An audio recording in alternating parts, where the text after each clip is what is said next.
চলে গেছিলাম হবু মাকে সাজাতে। হ্যালো এভরিওয়ান, আমি মেকআপ আর্টিস্ট জয়িতা। আজকে আমার লোকেশন ছিল যাদবপুরে। আর আজকের ক্লায়েন্ট আমার কাছে ভীষণই স্পেশাল ছিল, কারণ সে এর আগেও আমার কাছে অনেকবার সেজেছিল। তো আমিও সকাল সকাল তার লোকেশনে চলে গেলাম। আর এই যে আমার মিষ্টি ক্লায়েন্ট ডোনাদি, আজকে ডোনাদির 7 মান্থের বেবি শাওয়ার ছিল। আর ডোনাদি চেয়েছিল যাতে খুব সফটের মধ্যে মেকআপটা, আইটা যেন সফট থাকে আর লিপসটা যেন ডার্ক থাকে। তো সেই অনুযায়ী আমি মেকআপটা করেছি। তো তোমরাও জানিও যে আজকে তোমাদের এই মেকআপ লুকটা কেমন লাগলো। তোমরাও যদি তোমাদের স্পেশাল ডেতে আমাকে বুকিং করতে চাও তাহলে ঝটপট বুকিং করে ফেলো। বুকিং কিন্তু অলরেডি স্টার্ট হয়ে গেছে।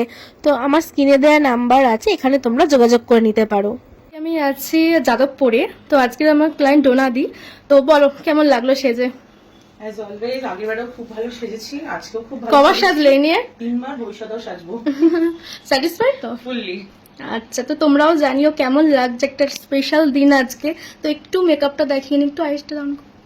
তো খুব সফটের মধ্যে একটা লুকস রেখেছি। তো সবাই জানিও কেমন লাগলো।